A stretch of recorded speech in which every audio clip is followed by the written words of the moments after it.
Welcome to episode 126 of the How Did It Happen podcast, hosted by Mike Malatesta. In this episode, Mike welcomes Craig Stanland, a speaker, coach, and reinvention architect. Craig helps people rebuild and reinvent themselves after their life has fallen apart so they can start over and have the extraordinary life they've always wanted. Hi, everybody. Welcome back to the show. Today, as you heard, I've got Craig Stanland with me. Craig, thank you so much for joining me today. Mike, thank you so much for having me. I'm looking forward to this. Yeah, and I have been too since the first time I heard you on James Altucher's podcast, which is one of my favorites. You should check it out and subscribe to it. The James Altucher Show, I believe is what it's called.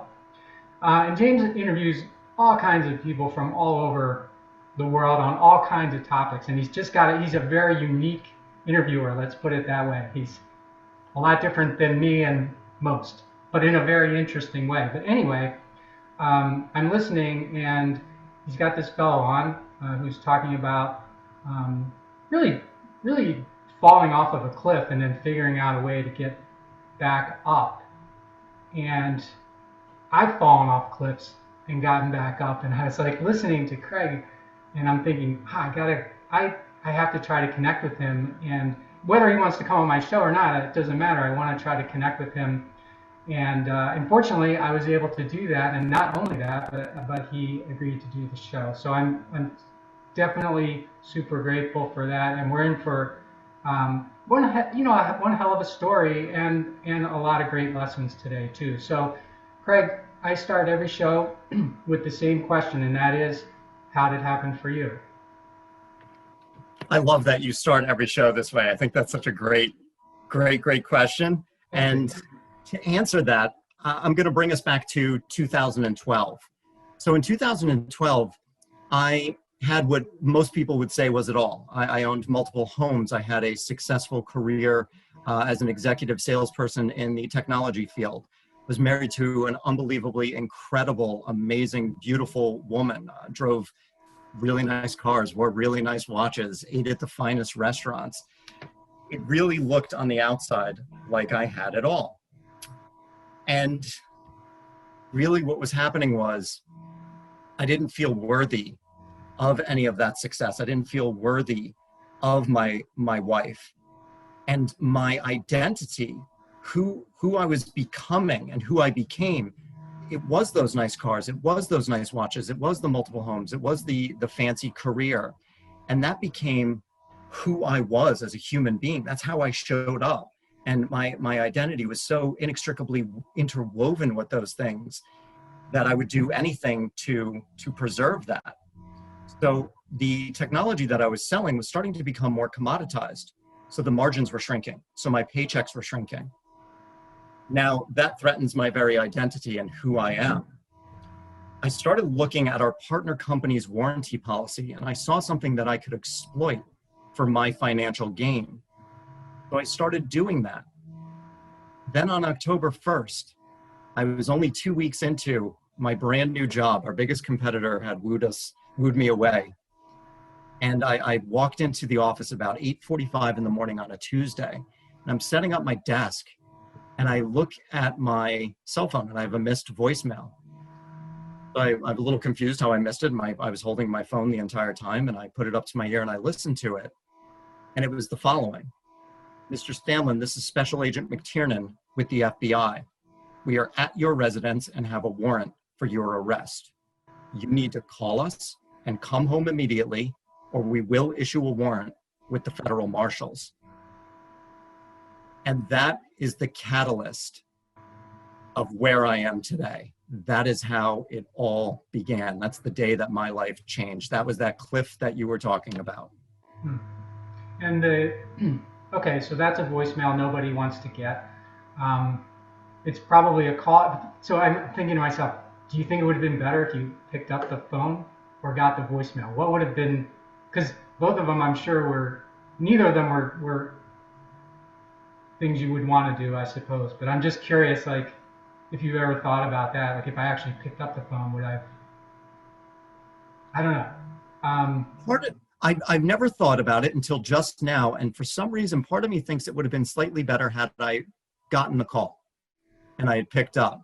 There was something very just, it caught me so off guard. Not that the phone call wouldn't have picking it up live, but just hearing that voicemail. And it's easy to say that now because this has taken years for me to get over. There were times when I would get a voicemail from an unknown number, and it would 3 years after this happened, I would still have panic. I would see that I missed a call and a voicemail, and it would still bring me back to that day. So I still have that same visceral response. And it took me a long time to get through that. And as you sort of, did a general explanation about what it was that you were doing that ultimately got their attention. When you were doing it, I'm sure that when you got into doing it, you never imagined that it would lead to a call from an FBI agent. I'm just assuming you never imagined that. How did you feel during the time when you were doing what you were doing? So you are right. I did not anticipate a call from the FBI at all. However, and this may sound strange, so my fraud was the series of hitting the mouse button, hitting the enter button to perpetuate the fraud. And the first time that I did that, to kick the whole thing off, my heart whispered and said, don't do this. This is not the way. This isn't right. And I knew that it wasn't right, but I didn't know that it was illegal. I didn't know what mail fraud was. I had never heard of mail fraud. So I didn't associate the two. But my conscious, my higher self, my heart totally knew that it was not the right thing to do. And my fraud went on for about 10 months.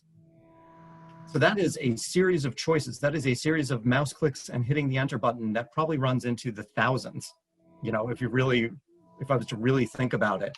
And every single time my heart chimed in and said, this is not the way, stop doing this. And it really reached a head when it was either putting clothes in the dryer or taking clothes out of the dryer. And it just froze dead in my tracks because a number popped into my head, and that number was $1 million. And I realized the damage that I had done to the victim had just exceeded 1 million. And that was a gut-wrenching response. It was just something that then it really started kicking in of the severity of what I had done and what I was doing. And that was before you had gotten the call? You had already had that realization about that threshold? It was before I even had the phone call. And I'm embarrassed to admit, even with that, I didn't stop. I only stopped when I had gotten the new job, and I didn't want to compromise my new position. Oh, so even when you knew you were under investigation, you still continued, is what you're saying? No, I wasn't. On the 1 million you're talking about. Yeah, okay. The 1 million, correct. Okay. And what was the size of the transactions? I mean, how many? You said there were a lot of enters or mouse clicks or whatever, just to get a sense of how much was each one worth, I guess. If I remember correctly, the list price, which our partner company didn't sell anything at list, everything was usually around a 40% discount, but the list price ranged anywhere from $1,000 to $8,500 for each component that I was receiving that I would later resell. And I opened, again, I don't remember the exact number, but I opened hundreds of cases and received hundreds of brand new pieces of equipment that I went on to sell. Okay. And so, so each time $1,000 up to $8,500. And what, if I understood what you were doing correctly, you were making a warranty claim on a part, getting that part, a new part or whatever, and then reselling the part. Is that basics of what was happening? That was the basics of what was happening as part of the warranty policy. When you call in a dead piece of equipment, a DOA or just a dead piece of equipment, you have to send the faulty one back. So I had found that if I could buy the used broken piece off of eBay, I could sell it, I could buy that for less than I could sell the brand new piece of equipment for. So my profit was the delta between the two. And I had started originally using Cisco branded equipment, finding it on eBay and doing it, I don't want to say the proper way, but I was doing it slightly more proper. And then I realized I could increase my profit margins if I went to third-party manufacturers. Okay. So let's go back to what you said about, not feeling worthy, and then tying your identity or you sort of created this identity that made you appear to be worthy or feel worthy. Where did your not feeling worthy come from initially? Do you know? Have you ever thought about that? Because I hear that from a lot. In fact, most people go through some period in their life, I think, when they feel that way. And I'm just curious what it was like for you. I've given it a lot of thought, and when I was really trying to chase it down, I called it Genesis, what was the very beginning of this. And I realized that I don't think there was one specific thing. I think there were a multitude of things that just added up to it. And one of the first ones was coming home with a test score of 97, out of 100. And my father saying, "What's wrong with you? Why didn't you get 100? You know the answers to the questions that you missed. I know you know this." And it was, and I think he was doing it in a very fatherly, supportive way. But as a child, I heard a 97 isn't good enough, which I thought was really a good score. Now I'm not good enough. And I'm a firm believer that not being enough and not being worthy are two sides of the same coin. So I've got that influence, hitting me with every test that I bring home that's not perfect. Okay. That it has to be perfect. And as a kid, I was always the shortest one in class. I was always one of the brighter ones in class. I wore really thick glasses. I had the bowl haircut. You could probably see where this was going. I was picked on. I was picked on and bullied. There was one year where my jacket was getting thrown in the garbage on a daily basis by somebody who could have kicked the crap out of me, so I couldn't say anything to me. And I think those are some of the foundational pieces that started creating that lack of self-worth, and that led me down this path. And I want to also say that I do take, not blaming those things, I take full responsibility for what I did and the choices I made. But I really think that those were the foundational pieces that led to that. Okay. And then that continued throughout the relationship with your wife. And if I heard you correctly, and what I remember from James's show too, you had, you and she had appearances that needed to be kept up. You mentioned that became part of your identity. But I also wonder about, did you not feel comfortable talking to her about what was happening to you financially or with your job? Or was it, what was preventing you from having that? What was preventing you from having that kind of conversation and going, okay, here's what we need to do to address that kind of thing? I was afraid. Yeah. I was afraid. I was completely afraid of being seen, of being honest and being vulnerable. And what really kicks me in the ass now is that I know, and I'm not even using hindsight, I know she would have not judged me poorly. She didn't get into the relationship for the things. I know that she genuinely loved me, and we would have had this conversation, and I think it would have really helped our relationship. In fact, before I got arrested, we did have a difficult conversation where I realized we were spending way too much money on wine and going out to dinner, and both of us weren't really happy, and this wasn't the life that we wanted to live. And we had really started down a new path.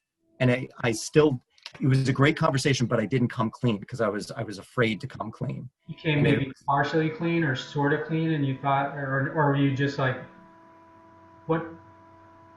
Not clean. Yeah, I should say not even. I didn't. She asked if what I was doing was okay, and I always lied to her and said that it was, even though my heart was whispering to me and telling me that it wasn't. It was more focused on the things and the dinners and that we just weren't happy. Yeah. And it felt really good to do that. And that would have been an ideal opportunity to have this open conversation. But I was too afraid. I was too afraid of losing her, of her seeing me as not being a success, as being a failure. I just really had put so much weight on that and really believed that I was all those things, and I had to maintain that. So you basically told her about this side business that you had developed, but you didn't go into all of the details about it, is what it sounds like to me, sort of like. That is 100% correct. Yeah, she knew that I had a side business. She asked about it. She was skeptical about it, and I would always get very defensive. And, no, you don't understand. What I'm doing is fine. It's fine. Stop asking. I'd get defensive, which I think is just another signal that I knew what I was doing was wrong. Yeah. And you mentioned that you had this awareness of the $1 million mark, which, had you researched that or something? I'm just trying to be like, this happened before you got the call, you said. So I'm wondering how you had an awareness of that as being, I think that's like an accelerator point on loss when it comes to sentencing, right? That is, yes, so insightful of you to know that. I didn't know that at the time. I think it was just the size of the number. Oh, like this is a big deal. This is now a big deal. Yeah, and you're absolutely correct. Thank goodness they utilized the fact that our partner company sells at that 40% discount. So when the final tally came up, it was $1 million+ list price, but the damages done was under $1 million, because that would have had a tremendous impact on my sentence. Right. Okay. So you listen to the voicemail, Craig, and I guess you go home because that's what you've been instructed to do. Can you tell me what it was like for you to go home? What were you thinking, fearing? What was going through your mind? Because that's something that doesn't happen to a lot of people. It was the moment I heard the voicemail and hung up the phone, I couldn't find air. It was as if a vacuum was created in my body, and I felt completely and utterly empty and terrified. Felt like I was falling into uncertainty and that there was no bottom in sight. I also thought that voicemail was, this may sound silly, but I thought it was broadcast for the entire office to hear. Yeah. To me, it was so loud in my ear that I thought everybody heard it. So here I am 2 weeks into a brand new job. I really don't know everybody's name at this point. It's about 8:45, so the office is about 50% full. I just walked in. How am I going to explain to everybody that I'm now leaving? Nobody seemed to care either which way, but as I was walking out, I felt like I had this giant neon sign over my head saying, wanted by the FBI. Yeah, like everybody knew. Right. Everybody knew. I get my car from the garage. I thought that the parking attendant knew. That's how much of this scarlet letter it feels like. Yeah. I'm driving up so I lived in Connecticut at the time and I was working in Manhattan. So I'm driving up the West Side Highway in sheer terror, not knowing what I'm driving into whatsoever. So I call home, and it takes about 6 or 7 rings before my wife picks up. And the pain in her voice, she picked up, there was no hello. It was just, Craig, what's happening? And I found out later what had happened and can understand where that voice came from. So the FBI, when they knocked on the door, my wife and our dog ran, went to the door to go see who was there. The dog's wagging its tail, and, you don't know who's at your door. It's probably about 8:30 in the morning at this point. He opens the door to 15 federal agents, pointing shotguns, assault rifles, and pistols at her face and at her chest. And they came into the house and executed a search warrant. So when I called her, our house was getting picked apart by the FBI. And she asked what's happening. And I couldn't tell her because I didn't know. Although deep down I knew that it had caught up with me. Mm-hmm. But I still, was afraid to say anything on the phone. Are they listening? What's going on? I don't know. I hang up with her, I call my father to let him know what's going on. With my dad, I said, it's probably just a misunderstanding. And this was my false optimism and hope. Sure. When I get home, we'll all sit down. We'll talk this out. It'll be okay. It's not really how the FBI works. I realized that I needed an attorney. I don't have a criminal attorney on file, but I had owned a few homes. So I called up my real estate attorney. And fortunately, they had a white collar attorney worked out of their office. So I was able to secure representation. I did all that on the drive home and just still scared out of my wits, holding on to that small bit of false optimism. And when I pulled into our community, lived in a gated community, I drive through the gates, I take the right-hand turn down the hill, and that's when it all came into view. It just opened up. There were Greenwich police cars, Stanford police cars, unmarked cars. There was what looked almost like a SWAT truck there. Agents wearing the blue jackets with the yellow lettering on the back, which I was surprised that they actually wear that. I don't know why. I thought that was just like a TV thing. And I just see all of them, and somebody recognizes my car, and I just see him. I see him point, and they kind of formed a barrier with their bodies to force me into this parking spot. And they controlled my movement as I opened up the door. They didn't let me swing open the door, pop out. They were just using their bodies to make everything happen very slowly, very deliberately. And I get out, and they say, state your name and empty the contents of your pockets into the front seat. So it was Craig Stanland. And I started dumping things out. Somebody runs over with a Ziploc bag, and they turned me around and they frisked me, and they turned me back around. They frisked me that way as well. And he pulled out the handcuffs. I still really didn't even know what was going on at this point. And I said, look at me. And for the audience, I'm 5'4". At the time I weighed 140 pounds. I'm not a big guy. And I said, look at me. I'm not a threat. I'm not a danger. Because I knew those handcuffs. I knew the finality of the handcuffs meant that this was something very serious that I was not going to be able to talk my way out of. And he said, it's procedure. We have to. And he turned me around and he put the cuffs on. And the sound of handcuffs going around your own wrist is one of the most visceral and raw sounds that you can imagine. And they have a weight to them. They were much heavier than I thought they would be. And that is when I just knew I was in a lot of trouble. Had you ever been in trouble of any kind before, Craig, where you had at least some awareness of consequences to, or interactions with police or? Outside of speeding tickets and seatbelt violations when I was a teenager, nothing even close to this. Okay. And so from there, did they take you somewhere, or did they sit you down in your house and talk to you about what was happening, or what went on from there? Because now you're basically in 100% in their control, right? Completely in their control. What a great way of putting it. It's a very powerless feeling to have your hands behind your back, handcuffed, and surrounded by agents with guns. It's I knew there was nothing I could do, and they wouldn't let me go into my house and see my wife. They wanted to ensure that there was no co-conspirator. But they wouldn't even let me see her. They put me in the back of an unmarked car. An agent got in the front seat and an agent got in the back seat, and they started asking me questions. It started with, I can't remember the first exact question, but it went to, I won't forget this. He asked, where were you on 9/11? And one of my clients was devastated by the attacks on the Trade Center. So every year they held a fundraiser on their trading floor. And every year I was invited and I would go. So I said I was at my client's fundraiser. And he said, don't you effing lie to me. This is not the way you want to start this. I said, oh, man, that's where I thought I was. I wasn't trying to be malicious. I thought that's where I was. It's not where you were.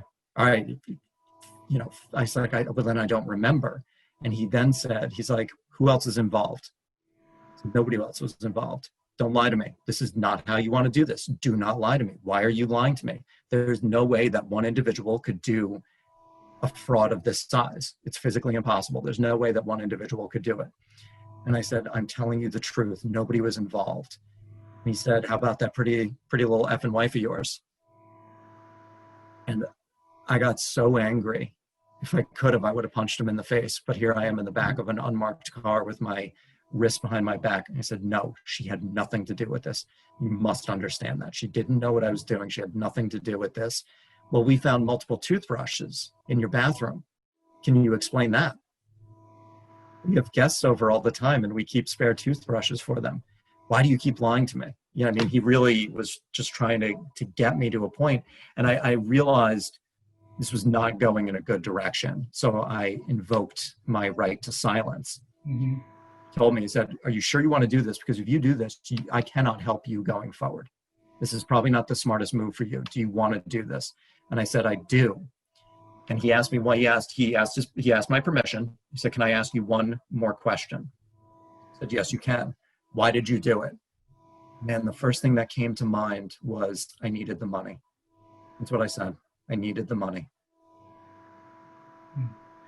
And before this voicemail had come along, Craig, had you ever had a suspicion that it would end this way, or that people were looking at you, or that, you know, because sometimes these things take a long time to develop. Like, for example, him asking you where you were on that night, you know, maybe they've been looking at this for a while before they show up at your house. I don't know. But have you ever thought, I mean, I know inside, but you explained that you thought, oh my gosh, you know, but was there ever a clue that something like this was actually going to happen to you? No, but there were indications that I completely ignored. And I was so invested in this emotionally and just out of pure fear that looking back, you know, hindsight's always 20/20, but looking back just how clear the messages were that I ignored, it's embarrassing. I utilized multiple UPS stores to receive the new equipment. And at one of them, the guy told me that there was some kind of postal inspector was asking about me. I was using aliases to ship the equipment to, not my real name. So in my mind, I said, well, I'll just ship them to my name then. I'll just change the name. That's all that's about. You know, that's wrong. I'll fix that. I'll fix that right away. So I just kept on going, even in the face of that. One of the restaurants that my wife and I were regulars at, the manager, in a very coy way, was telling me how the FBI, it's crazy. He said, you know, it's crazy the extent that they go to catch people doing things. You know, they subpoena receipts and they want itemized bills of what certain people eat and what they buy and the bottles of wine that they have. And I didn't even pick up on it, and I didn't realize it until I was at sentencing, where they quite literally read an itemized list of what I ate when I went out. So you just figured he was telling you an interesting story, like? Yes. Yeah, I thought he was just, you know, I mean, we were regulars, we would chat all the time. We would chat about his car and my car, and I just thought this was part of our banter. And it was not. I mean, there were signs like that, and I just kept going forward. And it was that fear and just not, in a sense, not knowing how to stop. And it took something as, you know, big as getting the new job and realizing, you know, this is my opportunity to stop doing this. But there's other things. It crushes me to think about it, how clear they were, and that I just kept going forward. So you get arrested. I'm sure they take you for processing or something. When do you get back home? And what are you thinking about when you get back home? So they did. I'll say they took me to the courthouse in Bridgeport, where I was handed over to the federal marshals, you know, had to do the fingerprinting, the DNA, had to do the strip search, all of that, and then sat down in front of the arraignment judge, and I was released on bail, which was very, very fortunate. And also a real quick side note, unbelievably fortunate, because on October 1st, 2013, the government was in a shutdown. So the FBI took great joy in telling me that everybody had arrived there that day to arrest me without pay. I was really lucky that there was a judge available I think it was a Friday.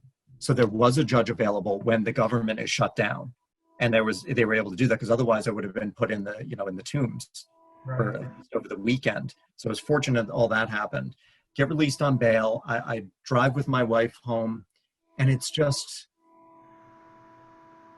that uncertainty. It's just that everything coming to a head, and her, I think, realizing that I lied to her every single time when she asked me if it was okay. And I said, yeah, it's fine, it's fine, it's fine. And we walk into our house, and walking into our house, the FBI was very respectful in their search. I want to say they were extremely respectful, but things just weren't quite where they were supposed to be. Drawers were open a crack, books were moved a little bit. It was just askew. And it didn't feel like our home. It completely did not feel like our home. It felt like it belonged to somebody else. This entity that we couldn't put a picture on. It was just a shadow. And she said, she's like, I do not want to be here. You don't understand. They went through everything. I hate this house. I don't want to be here. It's not much that we can do. We have no place that we can go. We have to stay here. And, she, rightfully so, how could you do this to me? You lied to me. You said this was okay. What the hell is going to happen with our life? What the hell do we do now? And they were all just questions that I didn't have any answers to whatsoever. And then I had to make the phone calls. I hadn't spoken to my father at this point. So I got the voicemail about 8:45. I think at this point it's early afternoon.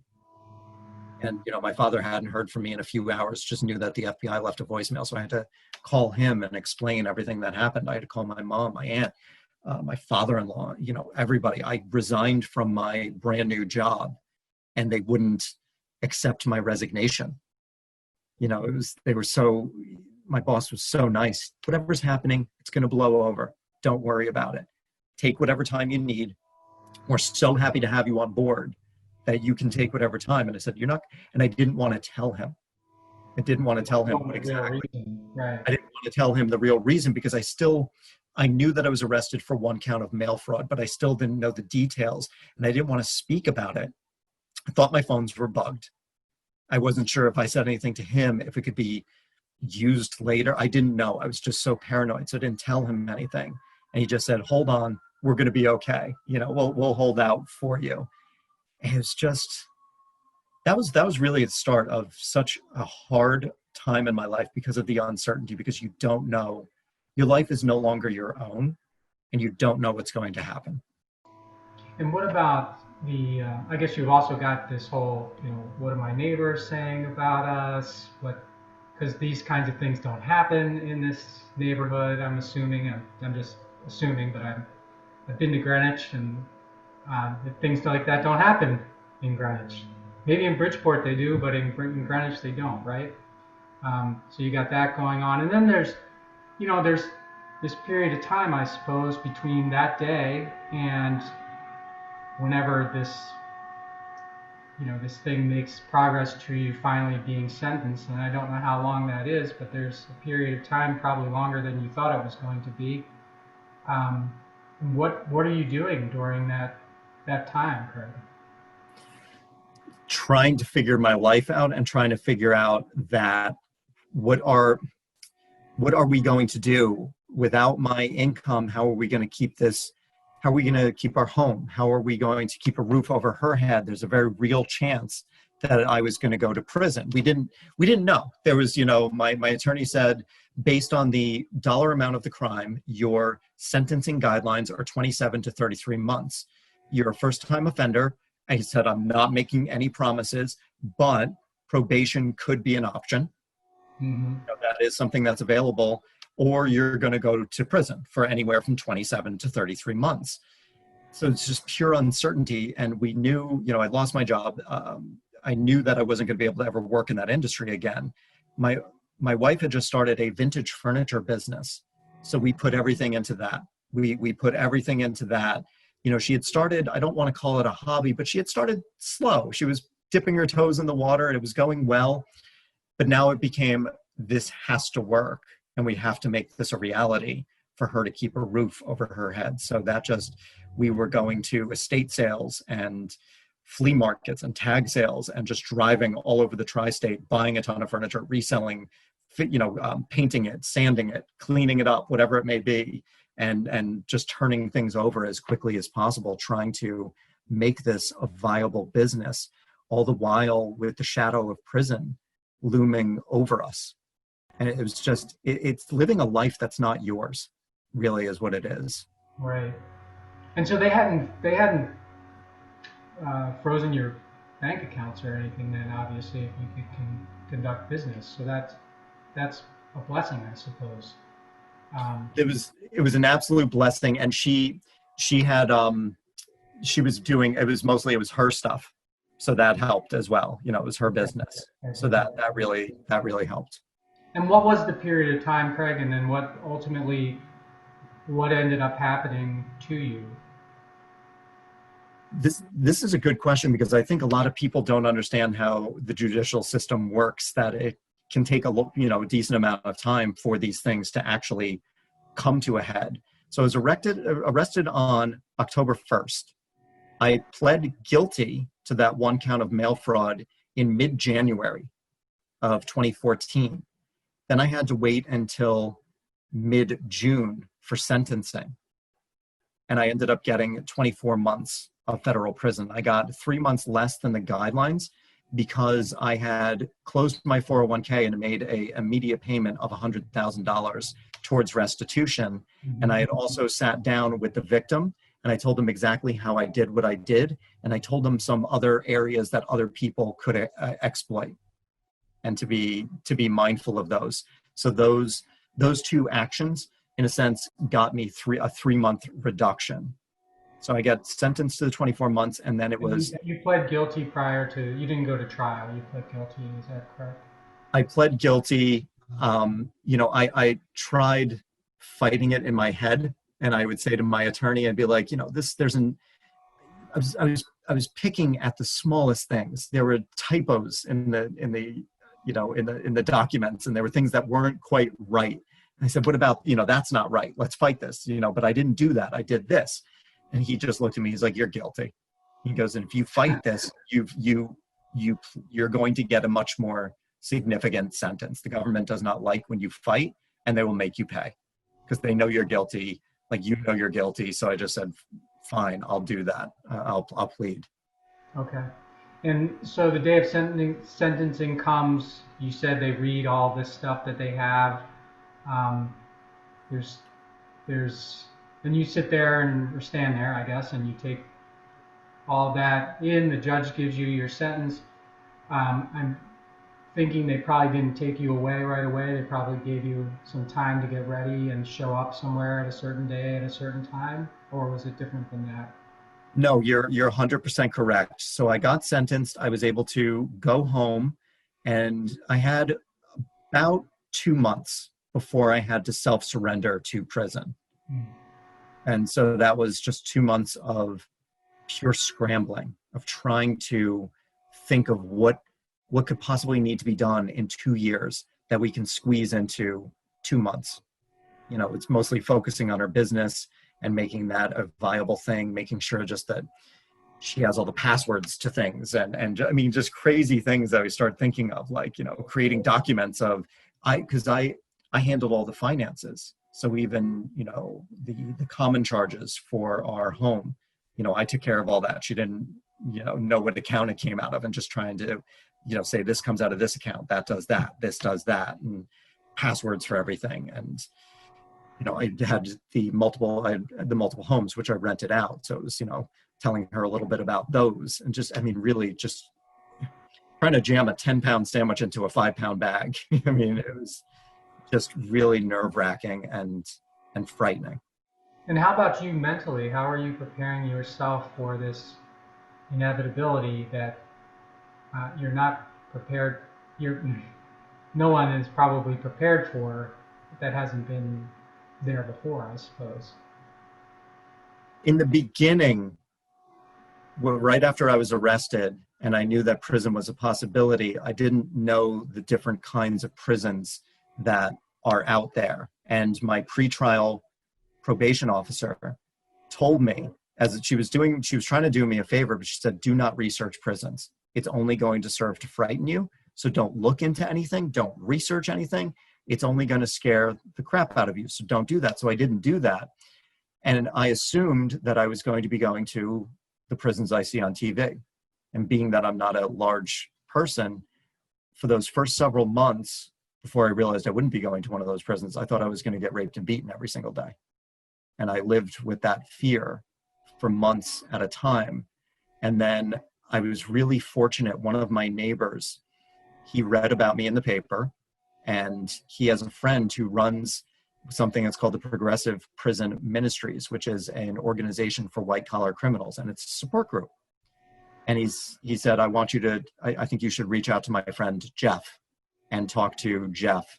So I started talking to Jeff, and Jeff informed me that I would be going to a camp where my safety would be completely fine, or I could potentially be going to a low security facility where I'd have to watch myself, but most likely my safety would be okay. So that took a lot of that burden off. And Jeff was very instrumental in telling me what to expect, how to behave, things that are okay, things that are not okay. And it was so helpful, but it's still that uncertainty. I still didn't know where I was going to be going. I still didn't know what any of this meant, what happens when I actually get inside.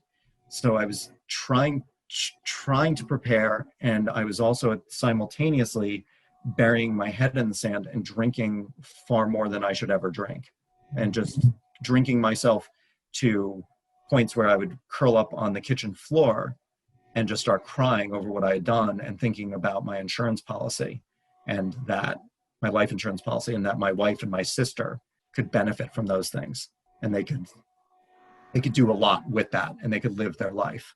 And that's, I was trying to prepare, and at the same time just drinking myself into oblivion. And that didn't help? No, it did not help. It did not help whatsoever. You mentioned having to call your dad the day after you got back home from being arrested and processed, and I didn't follow up on it, and I wanted to ask what it was like, given what you shared earlier about that's definitely a 97 out of 100 or worse. So how did that go, and how did it go, and how is it still going, I guess? It was pure embarrassment and shame, and the feeling of just letting him down, and just the fact that he and my mom, I grew up in a wonderful family. I was not raised to do this by any stretch. I really had support, and I had love, even if he said that 97 wasn't good enough. I mean, he was an amazing father, and I felt, like I said, just that shame and that embarrassment and the disappointment. And he was so amazing through everything. All my family was. They stepped up like I couldn't believe. They were so supportive. They were so loving. It brought us closer together. I will say my father, and he was within his right to do this, his first visit to me inside prison. My dad's not a yeller. He's a very deliberate, very calm speaker, but he cuts through you with his words. He's very bright. And he gave me the talking to inside prison. I was only there for about 2 weeks, and it was his first visit. And he gave me the talking to. He got it out of his system, and I don't blame him. I think that was something he had to do. And after that, he's been nothing short of extraordinary. Everybody has. I can't say how much I love them and how great they are. And was it something you needed to hear? It was. It was. However, being that I was only 2 weeks into prison and I was still getting my prison legs under me, and the timing maybe could have been a little bit better. The timing could have been better. Really? You have to tell me this right now? Is that? Yes. Yeah. The message, great. Timing, not so great. Okay.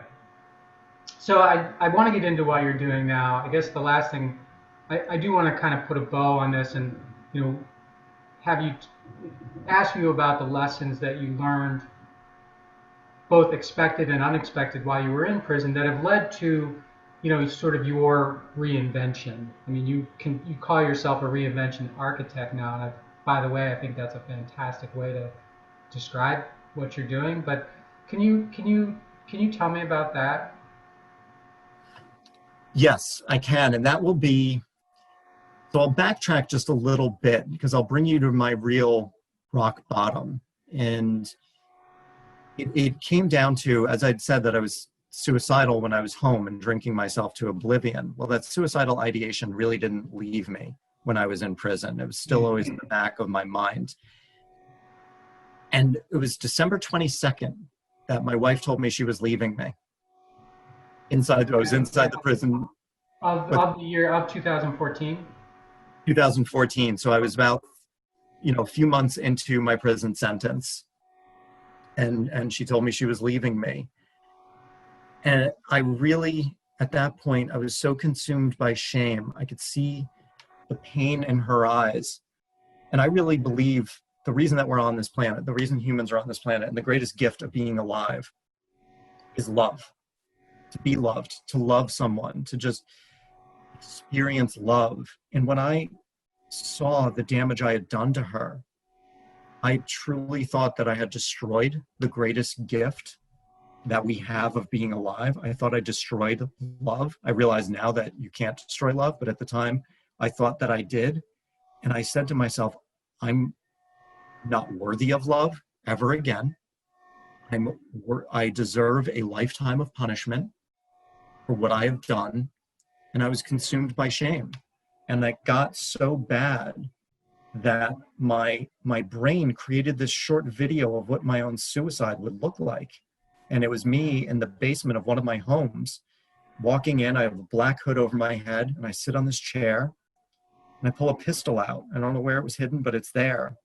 And I put the pistol in my mouth. And to this day, even telling you the story, I can still taste the linen of the cloth of the hood over my head, and I can feel the barrel in my mouth, and I can feel that it's cold. And I squeezed the trigger. And my brain started playing that short video every second of every day for 4 months straight. I couldn't escape it. It was becoming dug into my neural pathways. And I started planning how I was going to kill myself. And it was this chance email on a Wednesday afternoon from my best friend of 30 years. He said, "Hey man, can I come for a visit this weekend?" And I realized I can share with my friend Sean what's going on, because I can't tell anybody else in prison. You mentioned suicide in prison, you get locked in solitary. And I was already so isolated that the fear of further isolation was too much, and I couldn't bear that. So Sean's coming for a visit, and I can share with him. So Sean comes and we sit down, and I can't wait to unload all of this and get it off of my chest to be able to express this, that Sean, things aren't good. And we sit down, and I go to open my mouth, and before I can say a word, Sean starts to speak. And his life is a mess. He's getting a divorce. He's got money issues. He's got work issues. And there's a sadness in my friend's voice that I hadn't heard in the 30 plus years of our friendship. And his eyes, there was a pain in his eyes. And it dawned on me that Sean drove 2 hours to come to federal prison because he needed his friend, and that I had value outside of what I had always believed had given me value, and that I had worth. And that worth was in just being a friend. So that is when I started my reinvention. That is what the impetus, that was the second day that my life changed, was that visit from Sean. And I never even shared with him the thoughts I was having. I didn't have to. That vision stopped immediately, and I didn't have to tell him anything, because it went away, because I realized I had worth and I had value. Yeah, and that's so interesting, because at that moment, the world wasn't just about Craig's problems anymore. Like, your world had been just about Craig's problems for a year now at that point, right? Or maybe over a year. And here comes your friend, and he needs a friend, right? And you didn't think anybody. Yeah, that's really interesting. Well, good for Sean. I mean, good for Sean. Sean showed up, right? It was, I'm a firm believer in, no coincidences, and the universe stepping in when it needs to step in. And I really believe that the universe sent Sean to me that day because it knew how bad things were getting. And as a reinforcement, my mom and aunt came and visited the next weekend. And that really solidified everything. And that's where I started rebuilding. That's when I realized that I had to give meaning to the suffering that I had caused to my wife and to my family. I still didn't feel, even though the visit with Sean was life-changing, I was still consumed by shame and I still didn't feel worthy. But I kind of knew I had to give meaning to the suffering that I had caused myself, but I hadn't gotten, it was still too fresh. So I hadn't absorbed that one fully.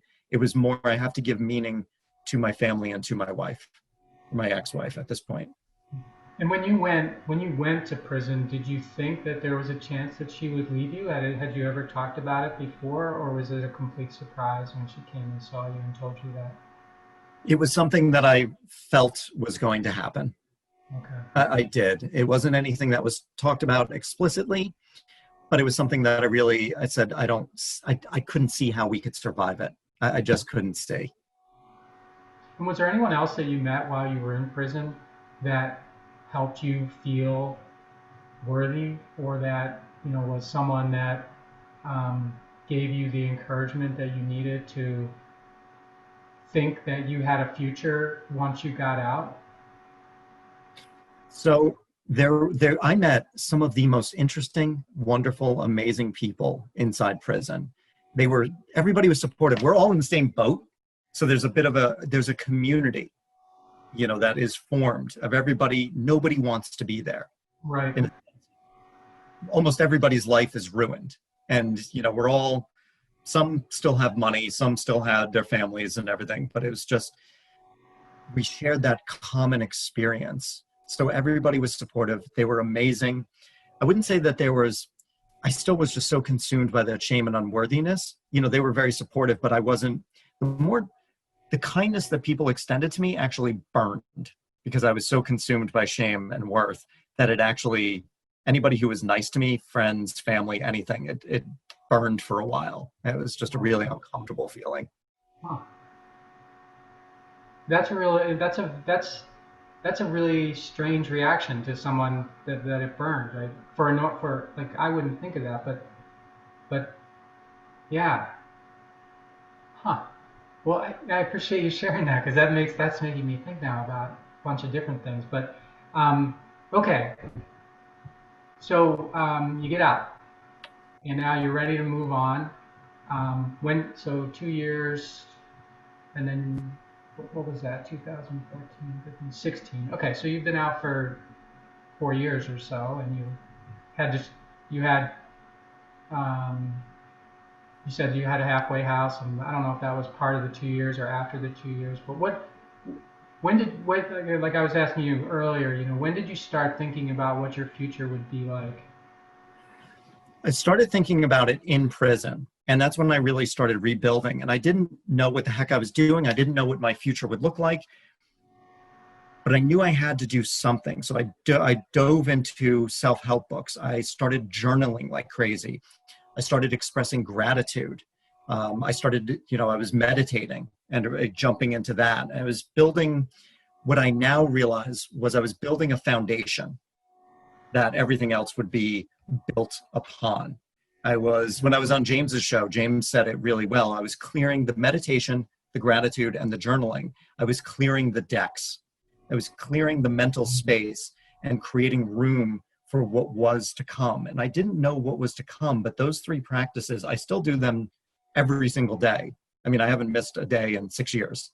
I am adherent, and I love those three practices. But what they did, one of the first steps that I took in rebuilding was, I'll never forget, I was sitting in the prison library and I was journaling, and I was annoyed that I wasn't in my normal seat. Somebody had beat me to it. I was annoyed that people were talking in the library. I was annoyed that I wasn't at home with my wife and my dog and my cat. And she had already told me she was leaving me at this point. And I was wishing that I was with them. I was wishing this, I was wishing that. I was wishing I didn't make the choices I made. And all of a sudden it dawned on me that I'm fighting something that cannot be changed. at all. The past is what it is and can't be anything other than what it is. And it just instinct took over. And I started writing this paragraph, and I wrote, I accept that I'm a federally convicted felon. I accept that I'm getting divorced. I accept that I'm in prison.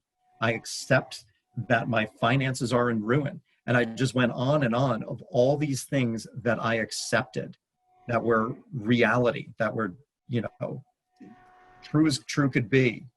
And when I was done doing that, it hurt like hell to actually do the exercise. But when I was done, it was like a weight lifted off my shoulders, and I felt a bit of freedom inside prison because I had actually given myself a baseline in which to start over. My reality wasn't great, but now I knew where I could start from. So accepting reality was my first part of rebuilding.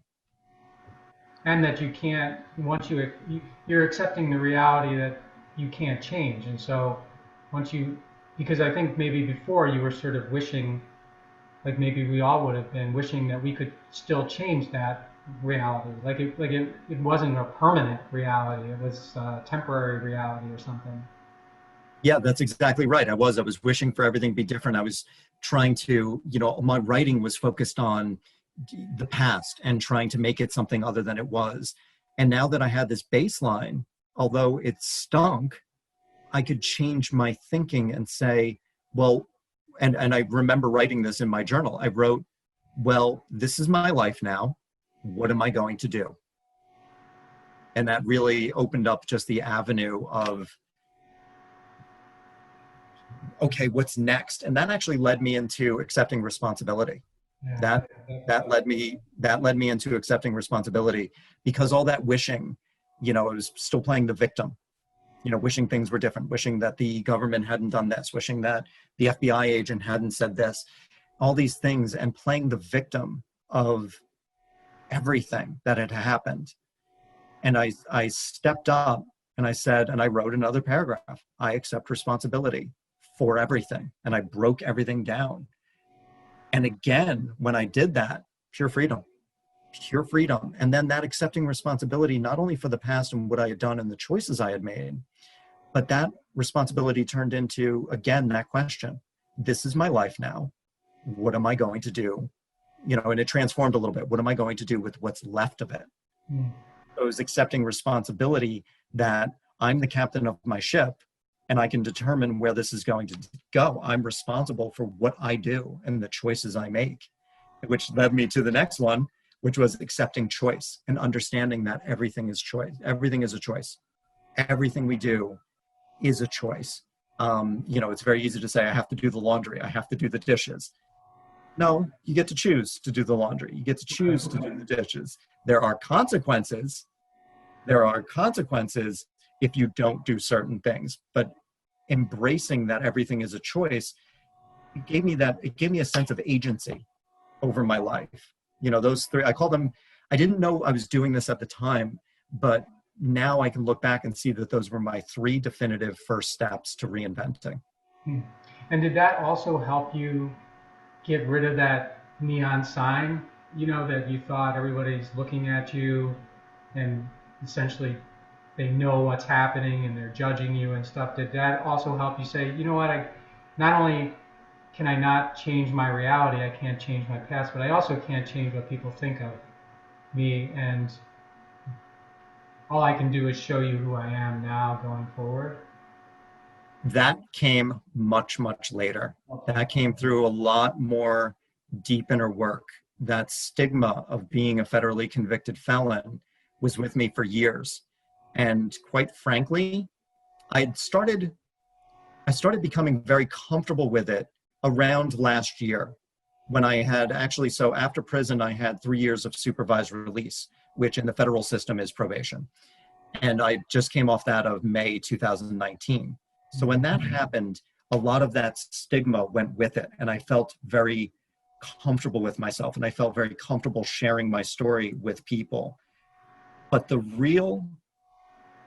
I thought I was in a good place, but I'll tell you, I did a TEDx earlier this year. I did a TEDx in February. When I did that, thank you. When I did that, that changed everything. that was, here I am. I'm in a sense on a global stage because it's going to go online. And that completely freed me from that stigma and that neon sign that I felt like was all over me. That was expressing the level of vulnerability that I did on the TEDx stage, because I shared that story of Sean and my suicide and what I learned from that. Okay. And to be able to do that on stage and to say, here's who I am, here's what I experienced, here's what I learned. There was just such a wonderful feeling after that. So it's very recent that I have lost that neon sign. Well, I'm glad you have. And I didn't mention it when you were talking about the dream, but I've been thinking about it ever since. And I don't think I've ever had a dream that was so real and visceral that I could taste a part of the dream or feel the fabric of, you said the thing that went over your head and the gun in your mouth and stuff. And you imagined all of that. That's just amazing to me. So anyway, I don't know that that means anything, but I've been thinking about that ever since you said it. I'm like, man, that's amazing.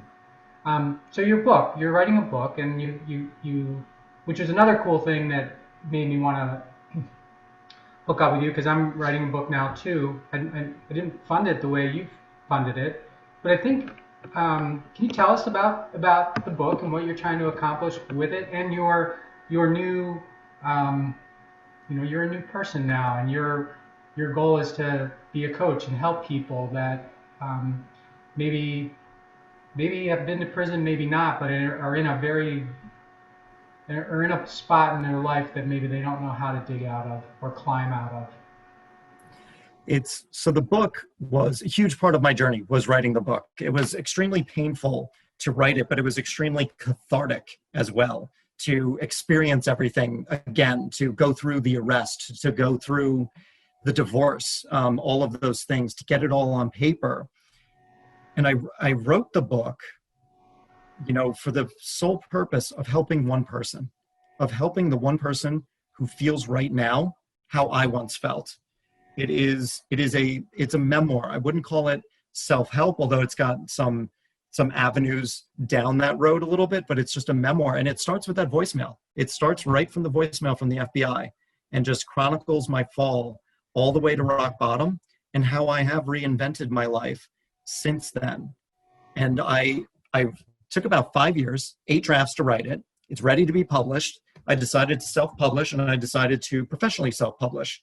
So I ran a Kickstarter campaign to pay for the professionally self-publishing. And I'm so grateful to everybody who backed it. It was a successful campaign. I am using a company called Scribe Media, and they're going to be handling the book's production from beginning to end. I'm working with them right now. We're going to start doing the cover soon. They're going to do the manuscript evaluation. And I hope to have it out in March of 2021. And it's titled The Blank Canvas, How I Reinvented My Life After Prison. And that ties into my coaching. So as you said, I call myself a reinvention architect. And I help not only people who have hit rock bottom, but people who just want to start over and they don't know where to begin. They just don't know what to do. I have clients who have successful careers, but they're unfulfilled. And it's not that they want to leave their career, but they know that there's more to life than the life that they're living. So we start working to connect them back to what's inside them and to have them find fulfillment outside of their job, which then makes their job better. Just inherently it comes around that way. And it's some of the best work I've ever done, and how much I enjoy working with my clients and having these conversations. And really, my job is just to ask a lot of questions that allow my clients to connect the dots with what's already inside of them. And when they have those epiphany aha moments, are some of the most rewarding experiences of my life. I mean, it's just like, we do it all on phone, so I can't see their face, but I will say to them, I'll be like, how big is your smile right now? You can just tell that they're just grinning ear to ear. If it's as big as yours is right now talking about it, then that's definitely a win. And I know that it is, and I think you can see me, so you can see I light up doing it. And it's taking everything that I've done in the past 6 years to get to this point. And obviously everybody's at different levels. They're at different places. So not all of my tools work with everybody, but it's having those conversations, asking the questions, seeing where things fit in, using that accepting reality has been a huge one for my clients, because they're wishing that they weren't at their job. They were wishing this, that, and the other thing. Okay, let's give you a baseline. Let's start from scratch. What are you grateful for? Let's throw a gratitude practice in there, and just having these really deep relationships and watching everybody grow and taking my worst experience and turning it into something of value for other people is really amazing. Well, congratulations on that. Have you been able to maintain a relationship with your wife now that you're out? No, I haven't spoken to her in 4 years. Okay. Well, maybe that's to come. At least close that up a little bit. Who's your editor at Scribe? So I just had my first call with my publishing manager, Natalie. So I haven't actually delved into the team yet. So okay. Because I'm in Scribe as well. I'm in the Scribe program myself. Oh, okay. So I raised funds for their publishing package. Okay. So that's, like I said, the book's all written. They do the manuscript evaluation, copy editing, proof reading, cover design, getting it on Amazon, all of those things. Yeah, it's a great program, Scribe Media. If you want to write a book, they'll get you to write a book. That's for sure. Yeah. And also, even if you have it written already, they'll get it into that finished product. Yeah, which is what they're doing with you, it sounds like, right? Yeah, exactly. So they hit both ends and they do it really well. Right. So, I guess I want to say to you that I'm very impressed and inspired by you and what you're doing and what you, and I believe you're going to be very successful at this. And I know that because we have a lot in common. So I was on the receiving end of a call from an FBI agent 25 years ago. I went through a process similar to yours. I did not go to prison, but I was convicted. I was an entrepreneur at the time and was into my business for a couple of years, and I thought I would lose everything. I thought there's no way that I'm going to make my way through this. And I carried with me that neon sign that you've been carrying. I still carry that sign. The shame, the work, I let people down, my parents, everything about what you were talking about.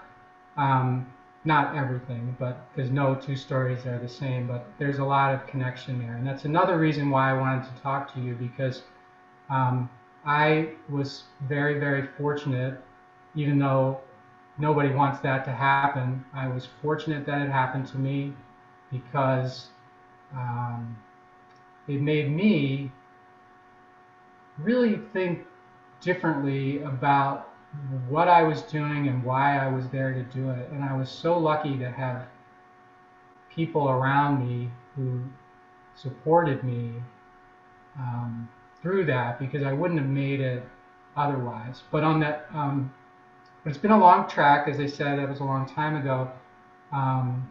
But it never gotten. It ultimately, even though it made me go to some really dark places sometimes, I was able to keep going, like you are keeping going, and I have had a fantastic entrepreneurial career on the back end of what could have been, well, what for a lot of people doesn't end up that way. So I just wanted to leave you with that, to say I'm a believer. I'm a believer in Craig Stanland.